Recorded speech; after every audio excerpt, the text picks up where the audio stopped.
100 বছরও এনসিপি বাংলাদেশে প্রতিষ্ঠিত হতে পারবে না। এদেরকে তো পাত্তা দেওয়ারই তো দরকার নাই। নির্বাচনটা হতেই হবে। অনেকেই আমরা বলি কি যে এই সরকারের হয়তো বা একটা দুরভিসন্ধিমূলক একটা আছে যে এনসিপিকে প্রতিষ্ঠিত করার জন্য নির্বাচনকে প্রলম্বিত করছে। আমি সেটা মনে করি না। 100 বছরও এনসিপি বাংলাদেশে প্রতিষ্ঠিত হতে পারবে না। অন্য কারো কোনো গভীর ষড়যন্ত্র আছে এই নির্বাচনকে পেছানোর জন্য, সেই দিকে মনোনিবেশ করেন। এনসিপিকে প্রতিদ্বন্দ্বী ভাবার কোনো কারণই নাই। তরুণরা তো রাজনীতি করবেই, তাদেরকে রাজনীতি করতে দেন। তাদের গ্রহণযোগ্যতা দেখেন না কোথায় নেমেছে। 50 জন লোক নিয়ে ইলেকশন কমিশনে যেতে পারে না। তাদের ব্যাপারে কথা বলি কেন? এত বড় বড় নেতারা এদের ব্যাপারে কথা বলতে খুব বেশি সারাক্ষণ এই ব্যাপারেই থাকেন কথা বলতে। এদেরকে তো পাত্তা দেওয়ারই তো দরকার নাই। টকশোতে আপনারা যান কেন? এই সমস্ত ছোট ছোট ছেলেদের কাছে অপমানিত হওয়ার জন্য। এই জায়গাটাই ঐক্যমত করেন না। ডাকলেই যেতে হবে। মিডিয়ার কাছে এতই কাটতি নাকি? মিডিয়া মিডিয়া মিডিয়া, তাই না? Let us boycott them. ওদের এই কথা শোনার দরকার নাই তো আমাদের, ভাই। যাই হোক, নির্বাচনটা হতেই হবে। নির্বাচনটাকে যদি প্রলম্বিত করে তাহলে ইস্যুগুলো নিয়ে আসবে, বিভিন্ন ধরনের ইস্যু নিয়ে আসবে, যার ফলে হবে কি দেখবেন যে নির্বাচন পেছানোর জন্য যেই মহলটা ষড়যন্ত্র করছে তারা সময় পেয়ে যাবে। এই জায়গাটায় আমাদেরকে ঐক্যবদ্ধ থাকতে হবে। গতকাল আমি যাইনি উপদেষ্টার সংস্কার কমিশনের মিটিংয়ে, কিন্তু যেটা শুনলাম যে 26টি দলের মধ্যে 23টি দল একই সুরে কথা বলেছেন, ডিসেম্বর বা তার আগে নির্বাচনের কথা বলেছে। আমরা এই ব্যাপারে যেন সবাই সমস্বরে আওয়াজ তুলতে পারি। নির্বাচনটা যত তাড়াতাড়ি সম্ভব, দেশের যেই সমস্যাগুলো আছে সেইগুলো কিন্তু আমার মনে হয় যে সেই সমস্যা থেকে আমরা উত্তরণ করতে পারবো। আরও কয়েকটি জিনিস আপনারা দেখেন, এই যে গত 2-4 দিন আগে সুব্রত বাইন, মোল্লা মাসুদ, এদেরকে গ্রেফতার করা হলো। Those are wasted product. এইটাও কিন্তু একটা নাটক। বাংলাদেশের এই মুহূর্তে বাংলাদেশি জাতীয়তাবাদ এবং সর্ববৃহৎ দলের যে নেতা তিনি হলেন তারেক রহমান। তার নামে কোনো মামলা নেই এখন, আইনিভাবেই মোকাবেলা করেছেন, কিন্তু তার দেশে আসতে প্রতিবন্ধকতা সৃষ্টি করা হচ্ছে। এখানে কি নিউজ করা হলো যে সুব্রত বাইনকে দিয়ে লন্ডনে ওনাকে টার্গেট কিলিং করানোর একটা পরিকল্পনা ছিল।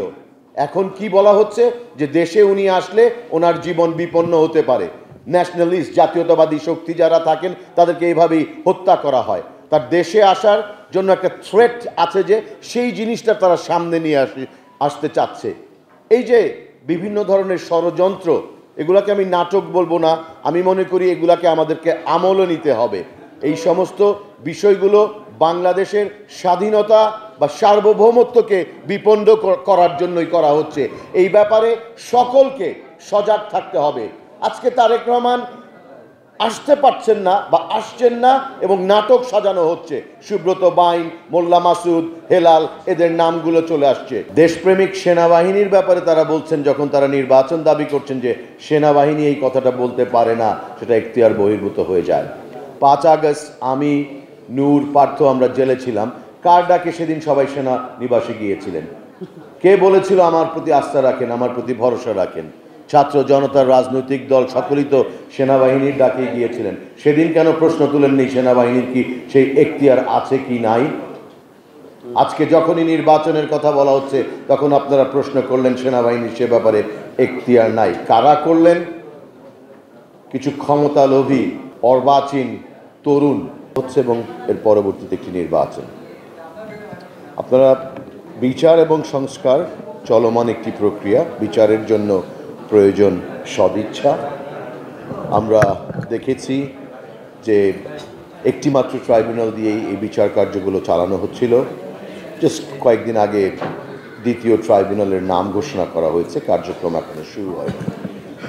সংস্কার নিয়ে আমরা দেখলাম যে বাংলাদেশের প্রতি যারা আনুগত্য ত্যাগ করলেন, দেশের প্রতি যাদের কোনো কমিটমেন্ট নেই, এই ধরনের বেশ কিছু লোককে এনে বাংলাদেশের সংস্কারের সাথে যুক্ত করে দেওয়া হলো, এবং তারা তাদের পুঁথিগত বিদ্যাটা চাপিয়ে দিতে চাচ্ছেন।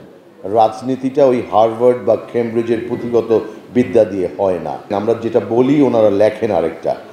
ব্যাপারটা এরকমই। আজকে সংস্কার কমিশনের একটি মিটিং হচ্ছে, আমার দাওয়াত ছিল, তারপরে আমি যাওয়ার প্রয়োজনীয়তাই অনুভব করছি না। নির্বাচনটাকে আমরা গণতন্ত্রের একটি ফটক মনে করি। 17টি বছর পরে যখন একটি স্বৈরাচার বিদায় হলো, বিগত 3টি নির্বাচনে আমরা যখন কেউই ভোট দিতে পারলাম না, আমরা অনেক আশা নিয়ে এই অন্তর্বর্তীকালীন সরকার, যারা সংবিধানের 106 অনুচ্ছেদ অনুযায়ী ক্ষমতায় আসেন, জাস্ট বেসিক নির্বাহী কাজগুলো করার জন্য, তারা এসে অনেক কিছু করছেন এখতিয়ার বহির্ভূতভাবে। করিডোর দেওয়ার একটি চিন্তা করছেন, ডিপি ওয়ার্ল্ডের কাছে, যেটার লোকাল এজেন্ট সাবের হোসেন চৌধুরী, বন্দরটা তুলে দিতে চাচ্ছেন। এই ধরনের অনেক কিছু তারা করার চিন্তা করছেন, যেটা তাদের এখতিয়ার বহির্ভূত।